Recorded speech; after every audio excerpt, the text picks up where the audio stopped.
Well, welcome to another episode of the New News Podcast. It's Josh, Sandy, and Andrew here. I think I did the wrong pointing there, but we're on a new platform, new format, so really excited about this. We've got a lot of stuff to talk about today. We're going to do some myth busting with some narratives surrounding the St. Louis Cardinals. Some of them have to do with people in the World Series. Some of them have to do with narratives that we've been talking over the last few years related to the Cardinals.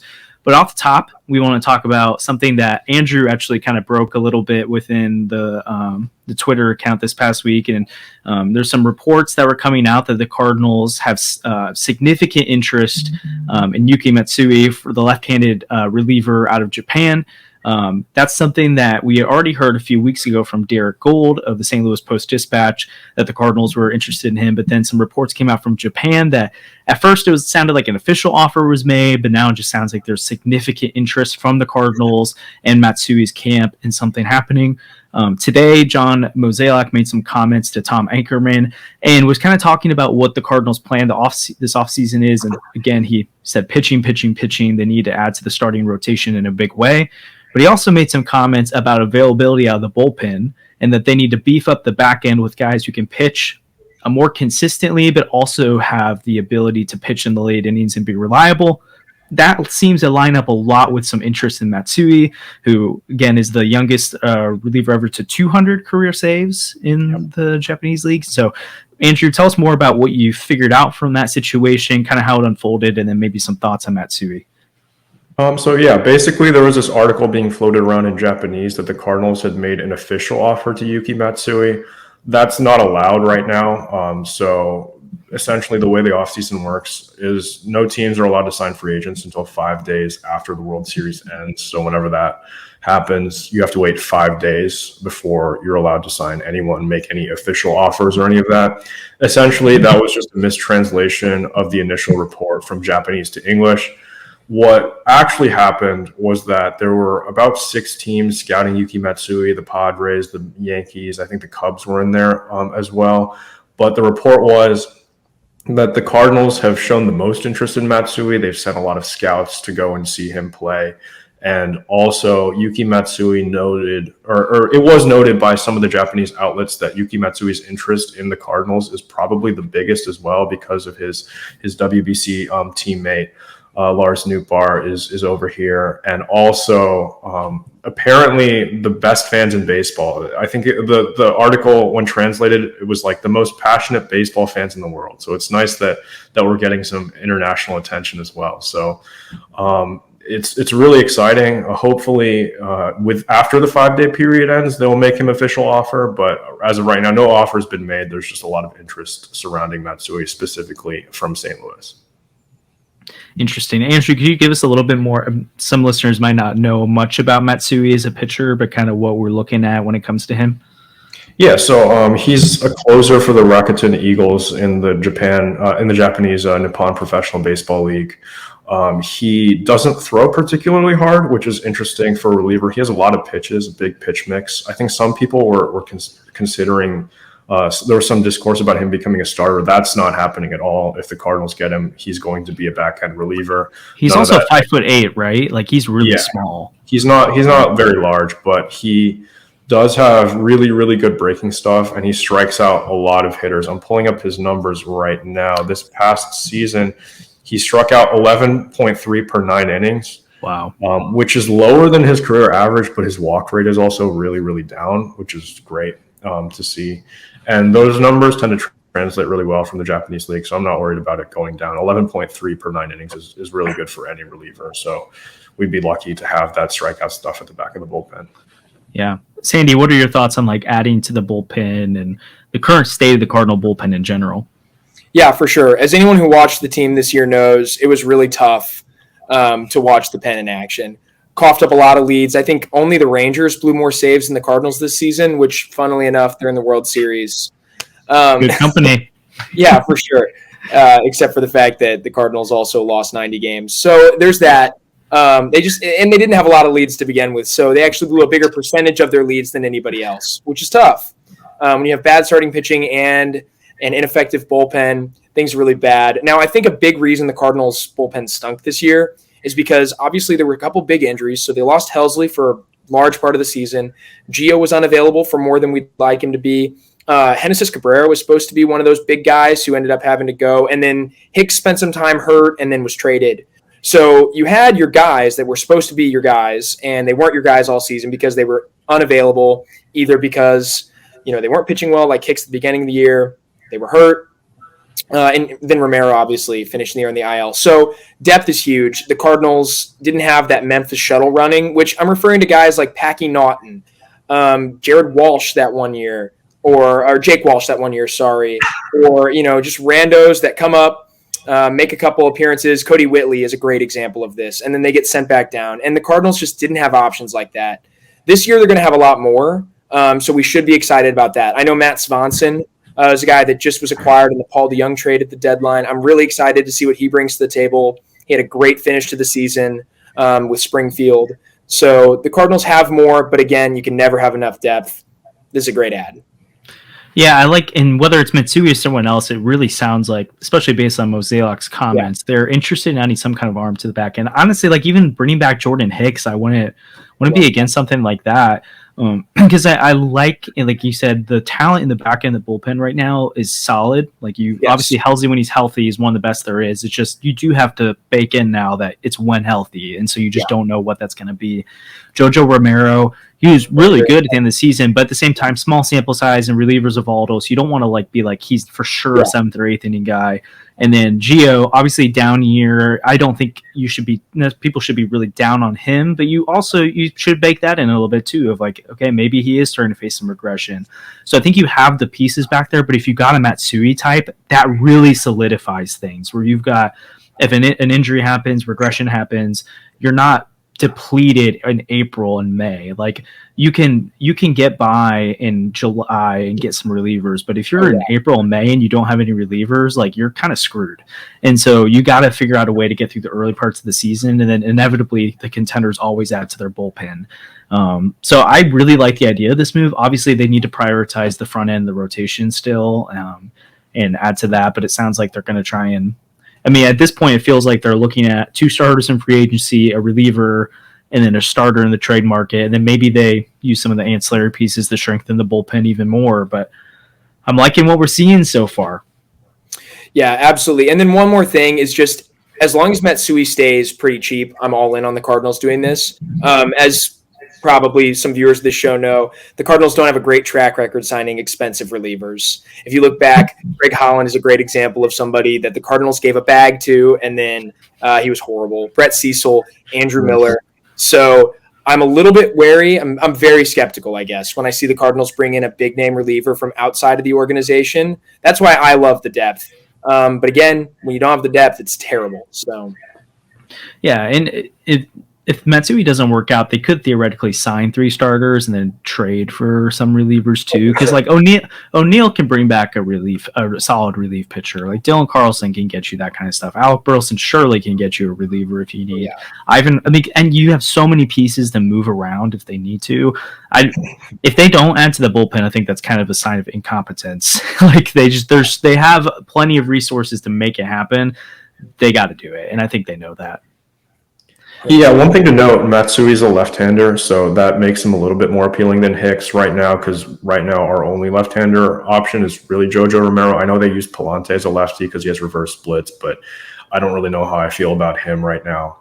And also, it's worth noting, I saw some Drew Verhagen comparisons to Yuki Matsui. That's not correct at all. Matsui's ERA was like 2 points lower in Japan, and Drew Verhagen was average to below average pitcher in the Japanese league. I don't really know why we went after him, but it is what it is. He's not Drew Verhagen, guys. Actually, Drew Verhagen had a pretty good 2023, and I just want to point that out. He had a 110 ERA plus. I'm not going to listen to the DVH slander. Okay. He was maybe a top 3 reliever on our team this year when you look at the full season. So our bullpen was also pretty bad, so being top 3 isn't saying that much. I'd be happy to have another Drew Verhagen around next year because he's leaving and we need depth. See, that's the thing. It's like Drew Verhagen as your 4th or 5th or 6th best reliever in your bullpen. You're like, I'll take that. But when he's pitching in the 8th inning, it's like, oh boy, 100%, absolutely, yeah. And it's like not his talent even that. Like I'm not as concerned about his talent. It just says a lot about what you have after him. Where it's like if you're Anyways, I just PTSD from watching the Cardinals bullpen this year, so let's avoid that. Not a reality. The Cardinals bullpen was really bad last year, but we do have some myths that we do want to do some busting on this pod about. So basically, there's just a lot of narrative surrounding the St. Louis Cardinals, nationally, locally, among fans, media. Like, there's just all these different things that happen, and sometimes they are baked with some truth, but in general, the claim just isn't there. And so we have 5 that we want to talk about specifically off the top, and then we might address some more as well. And I'm going to go out of order a little bit here because Adolis Garcia is just tearing up the World Series right now. So we're all talking about him. He's just broke David Freeze's RBI record. I fell asleep the other night. I was just exhausted, and I woke up and just had all these texts that said Adolis Garcia, and I was like, oh no, what happened? And of course, the walk-off bomb. So a lot of people are saying Adolis Garcia is another example of the Cardinals misevaluating talent. I think we would agree that is a myth, and that is not true. So why would you say the Adolis Garcia situation is not another example of the Cardinals missing on the talent? Or at least misevaluating talent in the moment.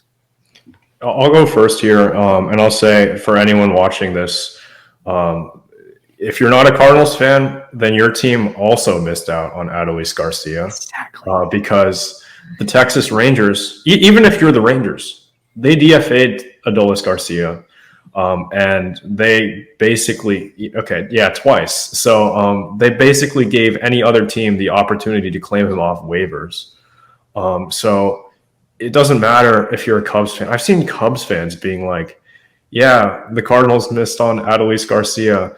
Look at them. They're so dumb. And it's like, no, the Cubs also missed on Adolis Garcia. They could have claimed him off waivers, but they didn't. So I don't really know what that narrative even comes from. Adolis Garcia is just a player who was really bad at one point, and then he turned it around in Texas, and he just figured everything out, and now he's a great hitter. But he was never gonna he might have done that in St. Louis if we kept him, but he would have been Taylor Motter for like a year and a half before we ever got to see that. What was his last year, 2018, that he played with them, or was it 2017? I think it was 2018. I've got his baseball reference up. He appeared with the Cardinals in 2018 and then spent all of 2019 in the Cardinals minor league system before he DFA'd. So it's like, sure, 2 years ago he started to really show some signs, or was it? Yeah, 2 years ago. Last year was pretty good. So you would have to at least wait 3 years for him to be a legitimate outfielder that you have. And context is important here. We all know how things panned out, but Tyler O'Neill clearly had the higher ceiling. And okay, if you let Tyler O'Neill go and he had the 2021 he had with another team, oh boy, like the Cardinals would get destroyed right now. Harrison Bader, but he was like a center fielder. Adolis Garcia is not a true center fielder. Again, you had Dylan Carlson at the time, who was highly rated. You didn't have Jordan Walker yet, so that's not in the equation. But you just had other options that at some point, like John Mozeliak talked about today, Tom Ackerman, like at some point you have to make a decision on these guys. And when Adolis Garcia was 25 at the time, over 30% strikeout rate. He had some nice home run numbers, but honestly, he looked a lot like Moises Gomez, not really like the guy we're seeing right now. And then it took him a while. He didn't go to the Rangers and instantly become better, like we talked about. He had DFA twice. Like, he could have been out of the league. But I think this is just an example of a player working hard, overcoming his issues, and turning his career around in a way that literally no one saw coming. Yeah, 100%. And I mean, there are things that we haven't talked about here. There are a variety of ways to attack this myth. And I'm just going to go through a couple of them. Like you said, you're talking about Adolis Garcia's production in St. Louis. It was terrible. Obviously, it's a small sample size, but when you're 25 and you're a player that's not seen as like a super big deal, you don't get a big sample size with your organization. Adolis Garcia with the Cardinals appeared in 21 games, mostly as a pinch runner. He got 17 at-bats, hit 118, struck out a bunch, drew 0 walks, 1 double, 1 single. That's all that he did. That is the total extent of what he did. And even as a pinch runner, if nobody remembers, I'm going to remind everybody, there was a game against Milwaukee late in the 2018 season with the Cardinals still in contention for the division and the wild card, might I add. And down 2-1, Adolis Garcia comes hustling around, and this is the bottom of the 8th inning. Cardinals ended up not scoring in the 9th. But But coming around second base, third base, Garcia trips, face plants, slides a couple feet down the line. Absolutely brutal. I was watching that night. I was upset. And I remember going to Twitter because he gets thrown out at the plate. The Cardinals lose the game 2-1. I remember going on Twitter and everyone's just exploding. Who's this Garcia guy? Why is he on the team? And I guarantee those are some of the same accounts that right now are screaming every time Garcia breathes on the Rangers. A second thing is, like Josh said, we have to talk about the other players that were available to the Cardinals then and now. Complaining about not having Garcia overlooks the fact that the Cardinals have a very, very good and very promising outfield. I'm not taking Garcia over Lars Nootbaar. I'm just not. Garcia just had his best year with a 123 WRC plus or OPS plus.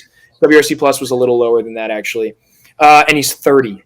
Okay. Lars Nootbaar has a career OPS plus of that, and he's much younger with much more control remaining. So I'll take that any day of the week. Also, Lars Nootbaar plays better defense than him and is a better center fielder. Left-handed bat, too. Mm-hmm. Lars Nootbaar is going to be worth more over a 162-game season, especially if he can stay healthy. But even if he can't, he's still a better player than Adolis Garcia, and WAR bears that out. Also, Jordan Walker has a much higher ceiling than Garcia. We don't even need to talk about that. Walker, as a 21-year-old, had 116 OPS plus, which would have been better than any Garcia season until he turned 30. I'd much rather have that 10 years earlier.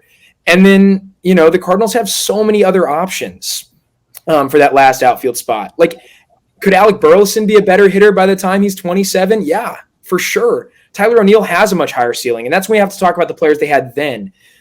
Josh mentioned Tyler O'Neill's 2021, far better than any season Adolis Garcia has ever had on record. And then for the people that want to hear about Harrison Bader, the way I look at it is the Cardinals evaluate their outfielders in two ways. You have one bucket of all your corner outfielders and one bucket of your center outfielders. At that point in time, Bader was the only center fielder that made any sense. He was also on a very team-friendly extension, so keeping him around was a no-brainer. Plus, his defensive tool, his glove, was generational. And frankly, it was better than any of Garcia's tools, including the power, which is good, but it's not generational. So, yeah, it made sense for Garcia to go at the time. I understand, but he's 26 by the time he's leaving the organization, not producing, actually was not as good as Moises Gomez at AAA. So, yeah, Cardinals fans, stop complaining about this. It's overplayed and done. I mean, it's the national media as well. Like, we've seen a lot of accounts, like major accounts, like Fox Sports, I think, was talking about it. And it's just like, yeah, the Cardinals let Adolis Garcia go, who's the ALCS MVP. Are we forgetting that the NLCS MVP, Ketel Marte, got traded by the Mariners for nothing?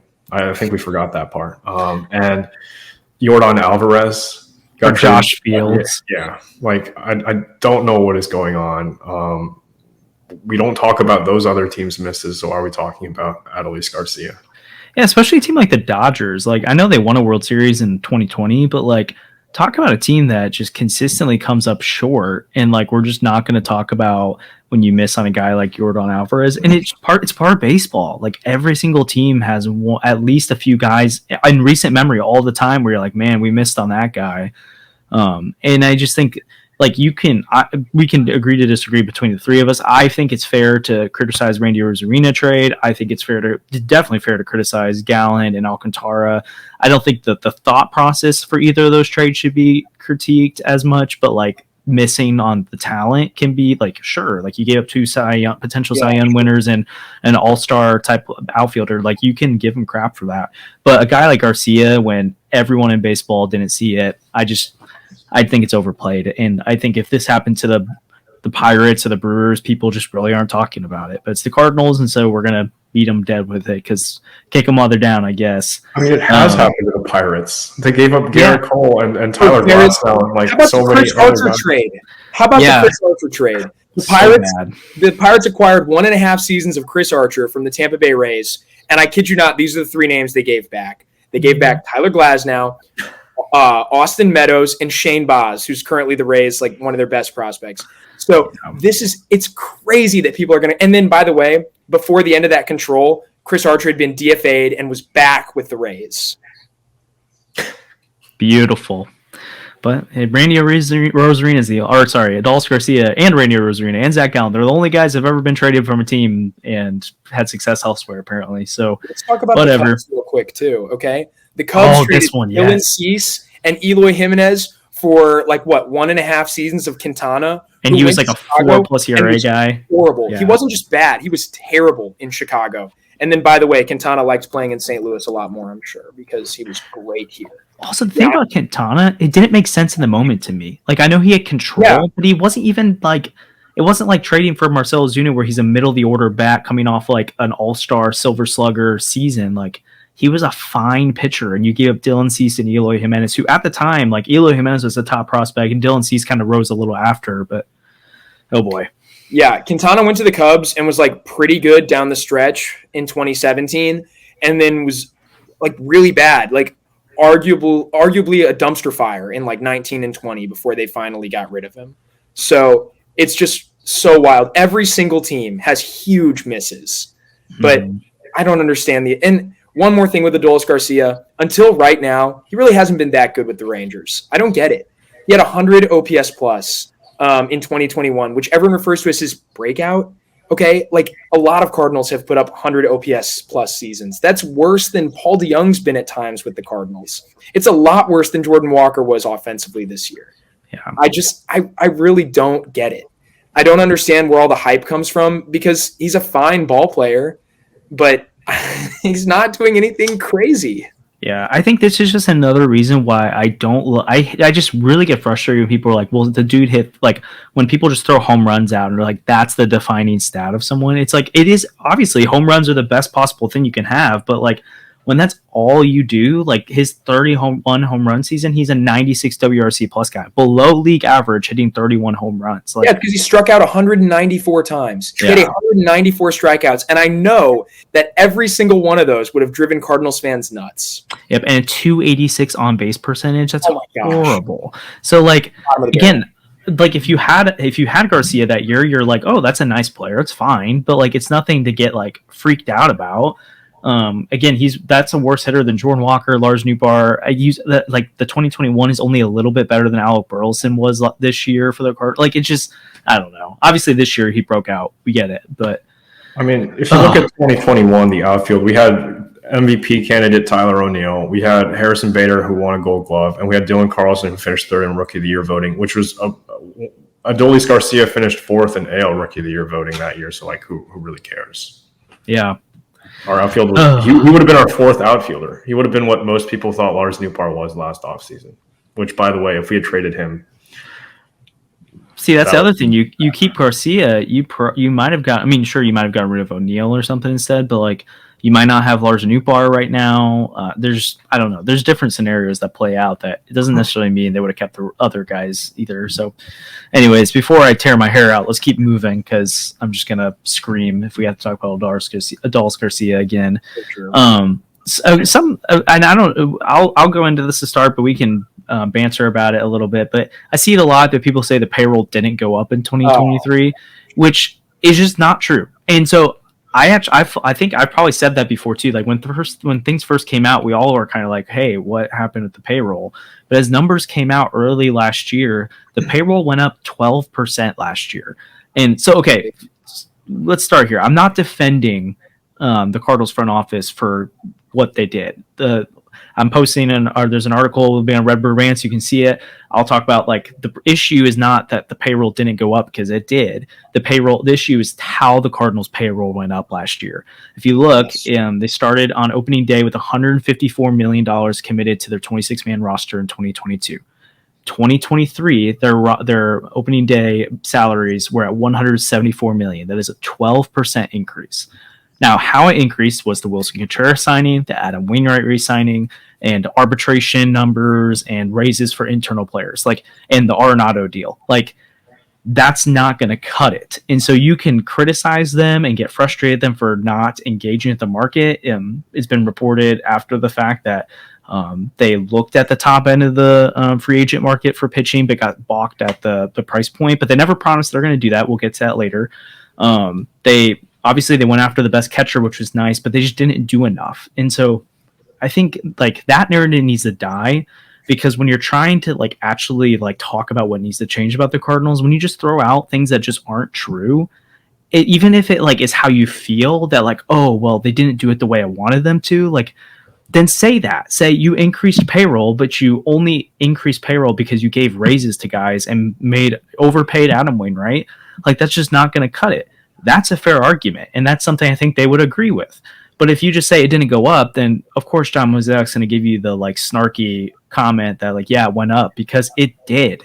So like, I just don't like when we throw out these things that are just not true, and then when people call it, you get like, they get annoyed thinking that you're defending the front office. It's like, just say the facts, because if we don't play with the facts, it doesn't help anyone out. Absolutely right. Now, I think a separate but related part of this issue is Mozeliak's messaging. The messaging of the front office misled people. Now, did he lie? Like you said, no, he didn't lie. But for him to come on and say, like on the record, say the payroll will increase significantly. I believe that is the exact word he used. I believe he used the word significantly. People are going to interpret that as we're going to make a splash in free agency. And they did. Wilson Contreras is the biggest out of the organization free agent acquisition position player.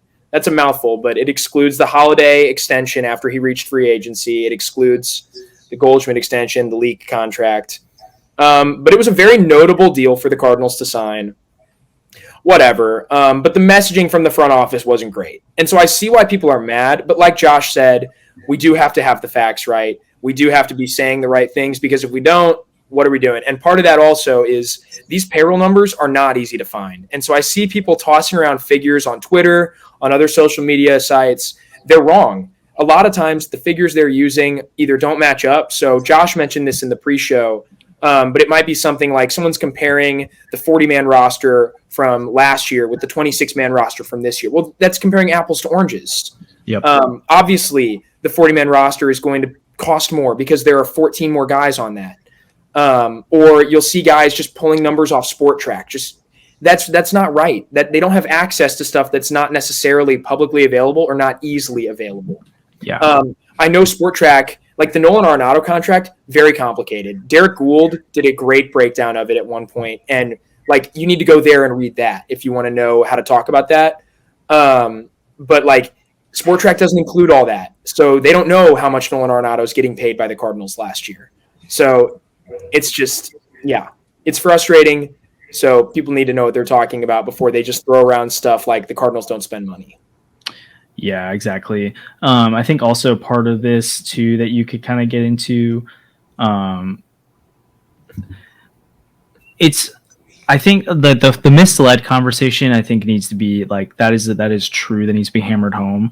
But also when you come to the payroll numbers too, I think like something that's tricky to look at right now is you can't compare what the payroll is after the trade deadline to opening day either, because the Cardinals weren't gonna, like, if they're in contention, they were gonna probably add to the payroll, not to offload all these salaries. And the only reason they offloaded them was the players in return because they're coming off their books. So like taking like their current payroll right now is significantly lower than even opening day was, but like that's a strategic move, and it's not like a sign of them cutting back payroll even more too. So there's just nuances like that people need to be paying attention to. But anyways, but so speaking of how payroll should go up and it doesn't, I think we also see, like, especially when the Cardinals are saying we're going to go after pitching. So myth number 3, people just say like the Cardinals say they'll make moves, but they never do. Like that's the narrative you'll see is like the Cardinals always promise they're going to do something big, but they don't actually follow through with it. I would say, and I don't know if you guys agree with this or not, that the Cardinals almost never promise to do anything big. Yeah. And if they do, like they say, we want a catcher, they go out and they get the best catcher. Or if they want to add a middle of the order bat, they try to trade for Giancarlo Stanton, or they try to trade for Marcell Ozuna, or they trade for Goldschmidt and Arenado. Like they actually go out and do what they say, or do what they can to get the best possible move. The problem is, like, fans or media will project this idea of, oh, they should sign Trey Turner. Yeah. And if they don't, then the Cardinals missed out on my expectations. It's like, that's a fair argument. You can say they should have gone after Corey Seager or whatever. Like, you can have that opinion, but that's just because they don't do it doesn't mean they promise to do it. Like, I just show me where they said we're going to go out and make all these big moves, and they didn't do that. Now, whenever they do say they're going to do something, it feels like they actually, even if they don't do it exactly how we want it, they usually kind of follow through. What do you guys think about that? I mean, yeah, there was obviously the Contreras situation last offseason. They said they wanted a catcher.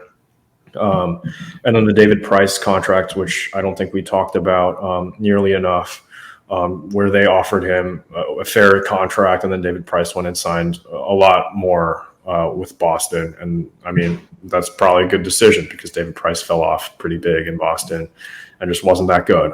So when John Mozeliak says, yeah, we're going to go after pitching this offseason, I tend to believe it. Now, will that be Yamamoto, Nola, and Sonny Gray? Probably not. Maybe two of those guys if we're lucky. But they're going to go out and they're going to try to do what they can to make the pitching a lot better within the constraints of the payroll. Obviously, I think the payroll will go up a lot this year because if you look at the end of season numbers, the payroll actually went down quite a bit, so they did save a bit of money at the end of the season that they could go ahead and spend in the future. But I'm inclined to believe that they're going to go after the pitching that they say they're going to go after.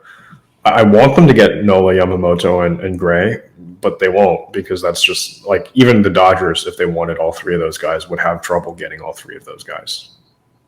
100%. And I just have to say to Cardinals fans who say, like, we don't make the big acquisition, I challenge you to name a team that has made more big acquisitions in the last 7 or 8 years than the Cardinals. It's actually pretty hard to do so. A lot of teams haven't made any. You talk about the fact that the Cardinals acquired Marcell Ozuna, acquired Paul Goldschmidt, and acquired Nolan Arenado in a 5-year window. I mean, the Arenado deal was the biggest deal of that offseason. No other team had a bigger grab that offseason than the Cardinals. And you can make the argument that the Paul Goldschmidt deal was the same thing. Maybe they don't play in free agency as much as you'd like them to. But I would say those are 3 massive, massive trades. And I can't think of another team off the top of my head that has made 3 such trades. And especially like over the offseason, we're not talking about rentals. We're talking about guys with real control on the books. Moreover, the Cardinals have signed pretty big guys in free agency too. Greg Holland was the best reliever available. Dexter Fowler was one of the most highly sought after outfielders that season. Did it go well? No. But people wanted him, and the Cardinals spent a lot of money on him. That was an $80 million deal. Willson Contreras was the best free agent catcher available. So, yeah, I understand the frustration, but I think the Cardinals make the big move more than the vast majority of teams. Yeah. I mean, Mo did say that, correct me if I'm wrong, but Mo did say that in addition to pitching, if there was a really good position player available, they would consider it. Now, I'm not sure if Mo's aware, but there are also position players who are pitchers. So I feel like that would be a really good idea if we're throwing that out there. Yeah, they have one, Alec Burleson. We've established this. And Mason Wynn. They have two-way players if they need it. And by the way, Alec Burleson actually can play in the outfield, and you don't need a 6-man rotation with him on your team. Oh. I mean, you do need Adam Wainwright to allow him to even get into the game. So we don't have that. That's crazy. That's crazy. Take that back right now. Wow, Andrew. I hope they play that clip at his red jacket ceremony just to, anyway. Adam, we love you. Andrew's views are not. Yeah, no. I love Adam Wainwright. I'm just saying the only 2 appearances that he made last season were when Adam Wainwright started the game. Was one of them the game against the Rockies? I think I watched Alec Burleson pitch against the Astros. Like I was at the game and I was like, why am I still here? Oh, I was at that game. Oh, really? Yeah, I remember that because I was. Anyways, that was terrible. So something to note, just real quick as we're moving through, is okay. So Cardinals' budget this year, it's kind of hard to fully know what it looks like, but they're likely sitting at currently $146 million on the books. And if they have another increase like they did this past year, which based on comments from Mozeliak and DeWitt, it seems like you can expect another 12 to 15% increase at least. And that's if they don't follow through, or if they don't double down on some comments they made about potentially taking not making as much profit next year. DeWitt said they're willing to do something like that. They probably will get into the 190 million range, which would put them at about $50-ish million they could spend right now without making any moves. I actually think they're going to push 200, and if they do that, then that's about 54 million that's freed up on the books right now. Now you also can free up another $6 million by getting rid of Tyler O'Neill. You can free up another 4 million potentially. Again, this is, you can't really know right now. This is arbitration projections. Potentially another 3 to 4 million with Dakota Hudson. You can free up another 7 million if you're getting rid of Tommy Edman. And so, like, there's a way to free up another $20 million in getting, like, when you trade for other guys. So I would say the Cardinals have about 50 to 70 million dollars to spend this offseason, and that's on probably spending on 2 starters and going after maybe 1 reliever in free agency. And obviously some of the trade money will have to be from that books too. But the path makes a lot of sense. It's not projecting this time like, oh, they should go do this, but it'll require them to do something out of character.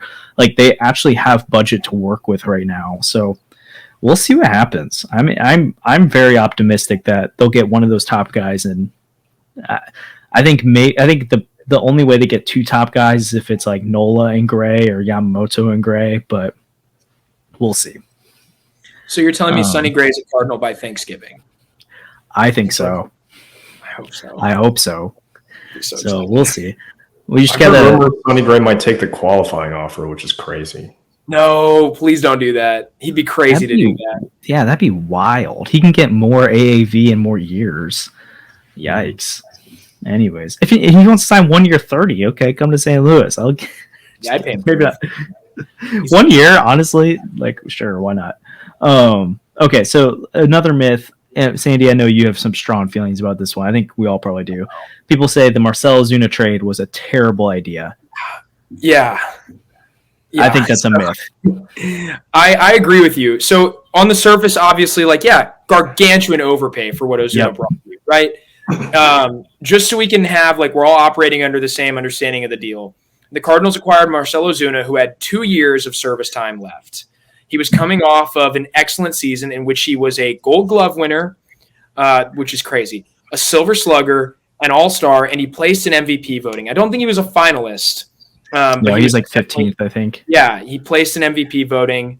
In my opinion, off that season, like the Big Bear, as he was called at the time, with the neon sleeve, I would say he was one of the 15 best players in the National League for sure. Like, his MVP resume reflected how I felt about him. So the Cardinals going out and getting him, huge deal. Also was in the middle of a Marlins fire sale, where they also traded Yelich and Stanton and whatnot.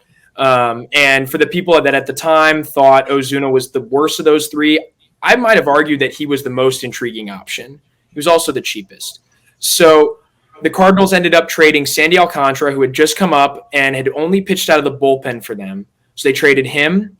They traded Zach Gallen, who at the time was struggling with fastball velocity and was a really interesting pitching prospect, but I don't think he'd even reached AAA yet. They also traded Magner Sierra, who was seen as the headliner in that deal by a lot of people, which is really strange. But he'd come up and been kind of a spark plug guy. Most people I talked to back in 2019 were upset about seeing him gone. And the last guy was Daniel Castano, who's a throw-in, who actually made a couple nice starts for the Marlins. So those 4 players for Ozuna, yes, it's a big overpay, but what Ozuna brought the Cardinals was a stabilizing force. He was our best hitter the next season. And Ozuna is the only reason the Cardinals made the playoffs in 2019 when they beat the Braves. Career-defining moment for Yadier Molina, that walk-off hit in Game 4 to extend the series. Like, those are all great moments that, honestly, I wouldn't give up for anything because, so all of that said, I just don't think it's that bad. I know you have more opinions on the players themselves too. Yeah, I think here's my issue. I think it's actually an example of what the Cardinals need to do. They need to get aggressive, and they need to just stop. Like, I'm glad they didn't make the Sean Murphy trade this past offseason, like, with what was needed to give it up. But it's clear with their conversations about Murphy and some other, like, potential deals they could have made in recent years that they've been, like, honestly, like, having a little bit of shock about and just a fear of not wanting to make a big swing and a miss again. And so I just think that trade should be looked at as, yeah, it was a massive failure. Okay, like, that's it sucks, but, like, that's part of what happens when you make trades like that. And if you're going to drastically improve the team in 2024, you have to be aggressive with kind of deals like that. Now, do I think that means they have to go out and trade for a top starter? Not necessarily, but like, I think that means you should take a risk on a Tyler Glasnow type. If the White Sox only want prospects for Dylan Cease, I'm in. Like, I love Tink Hence, I love Takeo Roby, but I'd put one of them on the table for Dylan Cease with the position they're in right now, or exploring Chase Davis or whoever. Like, you got to be aggressive. And so I just think, like, obviously we like Zach Gallen at the time, he wasn't viewed as a top prospect. He made some improvements to his game. He got traded from Miami to Arizona. So no one talks about that part. Yeah, true. Why isn't Miami getting ripped for Zach Gallen right now? Yeah, he was better in Miami than he was in St. Louis's system. True. And Jazz majors in Miami. Yeah, and I mean, they did get Jazz Chisholm back, so yeah, but like Marcel Ozuna, I guess I'd have to check, but I feel like Jazz Chisholm hasn't been better than Marcel Ozuna was. Yeah, how has Jazz Chisholm been? He's hurt. It's the cover curse. The cover curse. That's the weirdest MLB The Show cover of all time, Jazz Chisholm. But anyway, so I think I personally like. I guess a lot of these people are going to read into it and be like, "You're defending." I'm not defending the move. It worked out horribly, but the idea is what you have to go after again. And if they fail again, then yeah, that jobs will be on the line. Like, that's a part of the business. But I don't like the idea of the Cardinals sitting back and just holding on to all their assets because they're afraid one of them is going to pop off. Yeah, I mean, are we doing the Arby's ad read now? No, I'm kidding. But just on another note, just be thankful. That's for all of you out there. Okay. Wow. Sorry. This is great. Oh my gosh. I'll cut that out. I guess I want to say one more thing about the Ozuna deal before we move on. It's too good. Okay. One more thing. You mentioned it. Zach Gallen wasn't viewed like that highly as a prospect. I think at the time, a lot of people thought it was an underpay. Yeah. And so that needs to be tossed out there too. Like under the circumstances which Mozeliak was operating at the time, it was like, oh my gosh, the Cardinals just fleeced. They just absolutely fleeced the Marlins, which obviously we know that's not true today. Yeah. But that matters. Like at the time, people thought, wow, another steal for a great GM, John Mozeliak. And his name's been dragged through the mud because of that and a couple other deals that we talked about earlier. There's really no reason to criticize. But like, think about this. Think about if the two random pitchers that the Rockies had gotten back, in addition to Gomber and Montero, what if those guys had made it out of Double-A and had come up to the big leagues and been really productive starters? And if Nolan Arenado was 2023 Nolan Arenado every year, like this would probably be the same type of thing, and people would be complaining a lot. But at the time, it was like, wow, I can't believe the Cardinals just did that. Now that one worked out, and for every deal that works out, random stuff happens because baseball is baseball. And you never know, like, who knew that Yordan Alvarez was going to be one of the premier left-handed hitters in 2023? Like, it just, stuff happens. Yeah, like, imagine if instead they had taken all of the stuff they gave up for Arenado and Goldschmidt and they traded that to the Miami for Ozuna. People probably don't really care.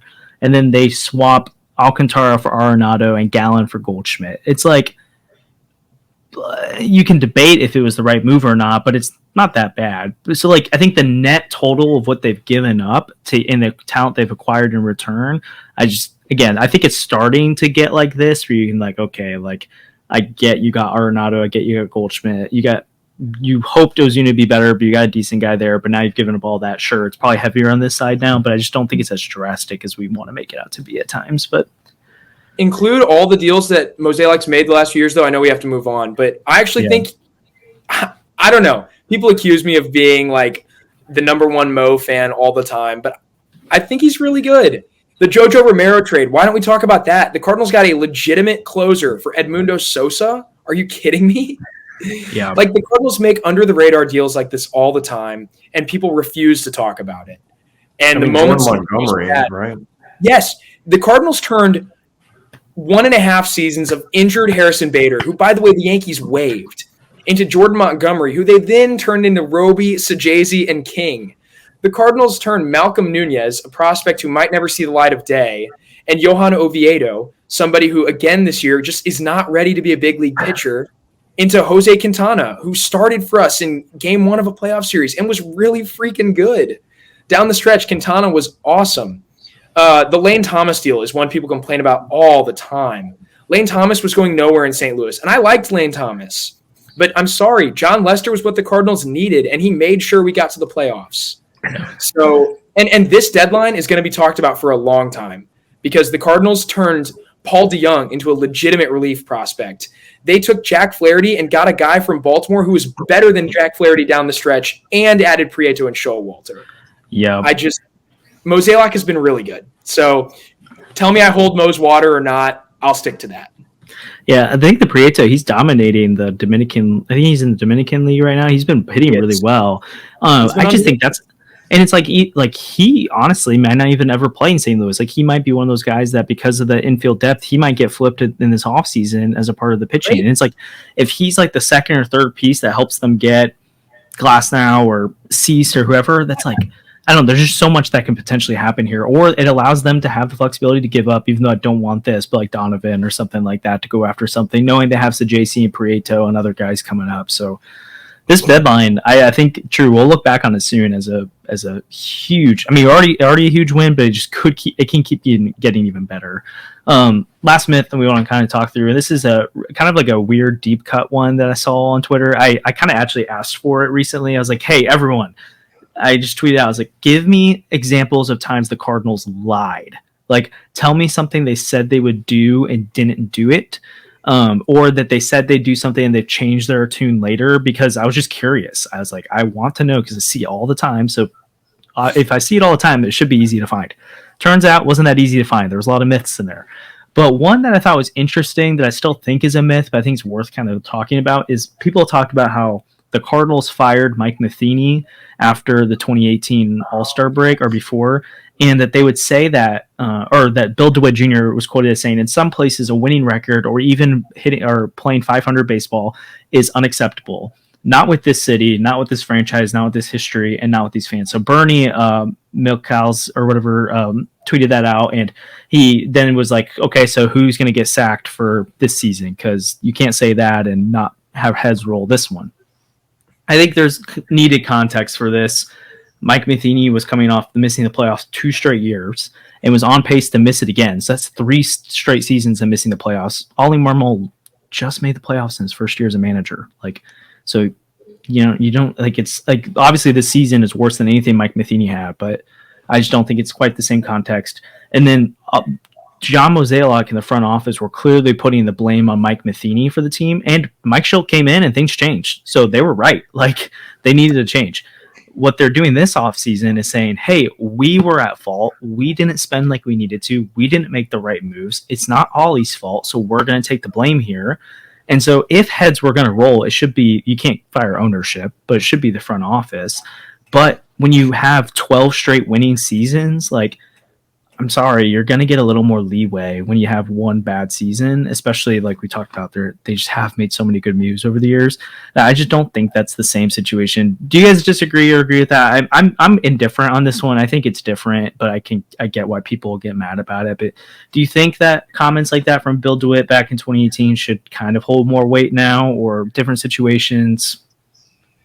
I mean, I have some strong opinions. I want to hear Andrew go first, and then I'll round it out.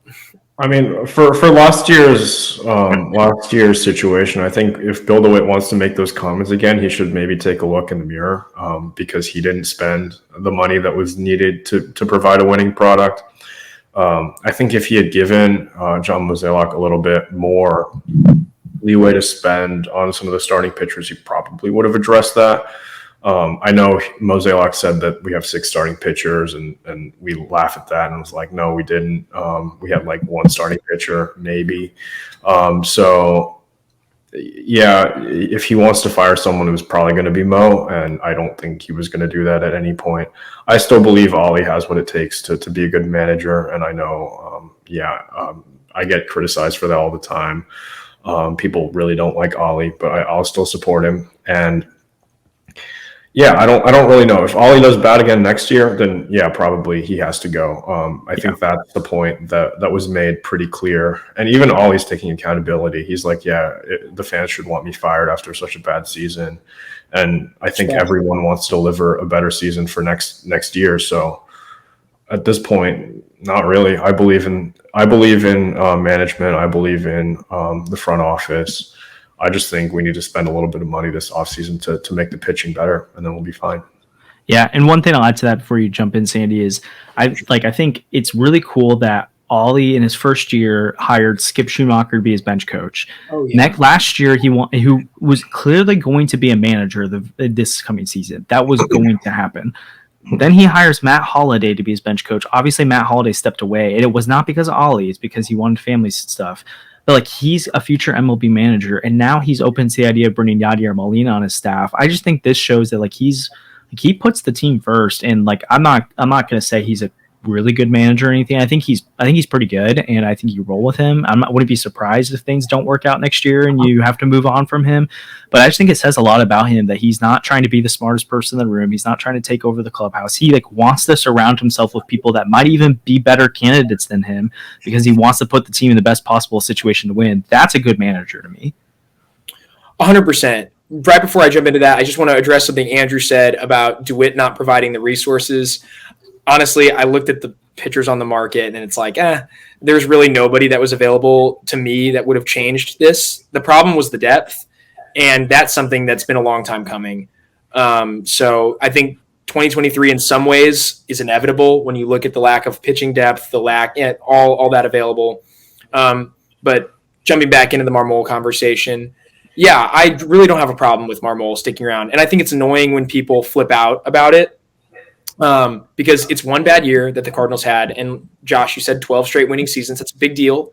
Most franchises can't touch that. So that's something that needs to be celebrated. People need to understand that the Cardinals are a great franchise that have done a ton of winning. And yeah, fans were really spoiled. Like, we looked really spoiled this year on Twitter and stuff when you have Cardinals fans whining and whining for someone to be fired. I also think I'm not sure how much people understand how much managers actually impact the game. What does a manager really do? Especially now that you don't really pinch hit. I mean, you manage a bullpen and you manage a clubhouse. And so what was wrong with Ollie's bullpen management? There were a few things with Giovanni Gallegos that I will point to that I think are concrete issues that I wish had been different. But besides that, I don't know. He didn't have a ton of guys available. Like, the bullpen stunk. We've already talked about that. It's tough when everyone you hand the ball to has an ERA over 4. We talked about Drew Verhagen earlier this show being his third option. Like, that's not his fault. And moreover, managing the clubhouse, like the stuff with Tyler O'Neill at the beginning of the season was frustrating. But maybe it was time. Like, maybe that's an ongoing issue that needed to be addressed publicly. We don't know what happens inside the clubhouse. We have no idea whether they've had conversations about it before. And Ollie decided now it's time to go here. So, yeah. Yeah, I mean, at this point, it's basically been confirmed by John Mozeliak that he believed there was issues with Tyler O'Neill. At the time when the comments were made, Mo did say some things about maybe it should have been handled internally, but for the most part, he just agreed with Ollie saying guys need to be on the field and they need to give 100% when they're playing. And then today, in his interview with Ackerman, again, he just went ahead and said we had issues with lineup consistency, and then he doubled down and said it's not just that guys were injured and on the IL. We had guys who were available who weren't playing. It's like the only position player who did that was Tyler O'Neill, that we know of at least. And so it just seems like that's been a bubbling up issue. There's arbitration issues with him. Again, I'm definitely not trying to say Tyler O'Neill's a bad player, bad person, or that he's a clubhouse issue. If anything, beat writers speak against that. They say the clubhouse has been fine, and there hasn't really been a lot of talk about how they felt about the Tyler O'Neill stuff, but there definitely wasn't an up in arms, we don't trust Ollie anymore or something. So I think that's overblown. And if anything, it's not just Ollie, it's the whole organization was frustrated with Tyler O'Neill. Yeah, I feel like there was something that came out back in 2018 about Matheny really losing the clubhouse. And I don't remember everything for sure, and I don't want to project because I'm not in the clubhouse, and neither are other fans. So they need to always remember that when we talk about this stuff. Yep. But I remember seeing a lot of stuff about how the clubhouse was no longer with Matheny. One more thing that's really different than that. Matheny, so as like a manager, you only do two things, right? You manage a clubhouse, you manage a bullpen. We already said that, right? But the problem is, like, Matheny actually was a terrible bullpen manager, and that's something that needs to be pointed out. There was a study that was done by an economist back in 2017 at the end of the season that basically pitted every single manager against a random number generator. And it was this long paper that I read. It was really fun because I was a professed Matheny disliker. I won't say hater, that's mean, but I was a disliker for sure. Did not like Mike Matheny as the Cardinals manager. And I saw this thing, and basically every single manager contributed positively to their team's bullpen success by putting the right guys in the right spots. And take it with a grain of salt. Who knows whether this was actually like well done or not. But Matheny and Girardi were worse than the random number generator, and Matheny was significantly worse. He was by far the worst one in the study. So I just think that's interesting. Like, there were problems with Matheny. Those problems with Marmol, either they're not there or they're not big enough yet to really talk about firing him. Yeah, I mean, for the longest time, I think it might still be on my phone and autocorrect. When I type Matheny, it just turns into all caps. I don't know if that still does that for you, but back in the day. Oh, absolutely. It still has flame emojis after I write Matheny. Oh, that's awesome. Well, as we're wrapping up, any quick myths or things you want to throw out there, things that are like just need to stop being things that Cardinal fans or media or national media talk about surrounding the team, or are these the main five? I think we should get on them for not signing the top of the market. That's going to come up a lot this offseason in terms of like Harper and a certain other person that I don't want to mention who might be a free agent this offseason. But yeah, other than that, I have no real issues with the Cardinals front office. I think they've done a pretty good job given what they've been handed. Yeah, I'll throw out one truth too. Like, Josh and I, we've talked about this at length before. The Cardinals go after the middle of the market, and that's a truth that's bad. And I think you guys, like fans, should feel free to criticize the team for this. When you play in the middle of free agency, you don't get those guys who it's like, wow, I can't believe we got him for nothing. You also don't get those guys where it's like, wow, he was an elite talent. Everyone knew it. You get guys who are really mid. And if they overperform, it's like we're still paying him a lot of money. And if they underperform, it's like, wow, we're paying him a lot of money to be nothing. That's how Dexter Fowler ended up being. Like, if he'd had a really good couple seasons, I would have just been like, yep, we paid him, $20 million a year, so I hope he's good. And since he was really bad, it was, wow, that's a $20 million cash suck. So there's that. Yes, criticize the Cardinals all you want for playing in the middle. And then one other thing, this is just like the national media. It drives me nuts that they pick on the Cardinals for making bad trades. We talked about it earlier. I just don't get it. I don't know where it comes from. I don't know why they don't do it to other teams. Maybe this is me adopting a victim complex as a Cardinals fan who's really upset about the 2023 season. But I just don't understand why we constantly have to hear about trades that happened years ago that don't matter. And it's not just Cardinals accounts. It's like national accounts on Twitter and broadcasters talking about, oh my gosh, all these players used to be Cardinals. So go take a turn and go mess with someone else. Go talk about the Mariners getting rid of Randy Johnson, Carlos Guillen, Adrian Beltre, Alex Rodriguez, Ketel Marte. So many names. And there's more. There are more. How about Tyler O'Neill, who ended up being like very talented here? Like, go do something else. So frustrating. It felt good. I mean, it just felt good to beat up on these myths. I just needed to get it out of my system. And now we can just look forward to, I'm sure those will end, and I'm sure we'll address them in some way, shape, or form. But I think going forward now, we can just kind of focus on the offseason. Obviously, the World Series will be wrapping up after this week. The GM meetings, I believe, are next week. Winter meetings are not for a while, but Mozeliak talked about today. He thinks things will pick up really quickly next week. And so we'll start to see some action moving. And so that's really cool. And if the World Series goes 7 games, I think it's a week from today that the offseason will officially start. And so we'll see. I think the Cardinals, do you guys think they move quick on someone? I think they make at least one move pretty quickly. I think Yuki Matsui will sign pretty quickly because he's not attached to a posting fee. He's an international free agent like Kodai Senga. So we don't have to pay his team anything. We just pay him. So that'll be cool. I bet that's like a $7-8 million a year kind of range. I don't think it goes above 10. Yeah. Plenty gray by Thanksgiving. That's all I have to say. And the nice part is once the Cardinals start acquiring players, we have so much more clarity. And so Exactly. we know what went into this or the Matsui contract or whatever, we can project further with much more certainty. So that's going to be really, really helpful. Yeah, and if they start non-tendering some guys too, it'll because I mean, like there's a world they non-tender Tyler O'Neill. I don't think they do that. I think they trade him or keep him. I think his defensive value is fine enough for. Yeah. But I mean, there's just weird things like that where it's like, do they have an extra $7 million to spend? And did they? Anyways, there's a lot of clarity we'll get, and then it'll make it way easier for us to give some like, not just like what we kind of think is going to happen, but we'll have some like real good indicators of what is about to happen once one, maybe two moves happen. So for sure. Yeah. Well, guys, this was a good episode. Andrew, you're wearing some of the some Lids merch, and so as always, click the link, go to the affiliate link, and get some merch to help support the show. And you could just get some really awesome stuff. Maybe get yourself a Newt Bar jersey, or they always have some really cool T-shirts and hats going on. Anything else you guys want to add on before we wrap up?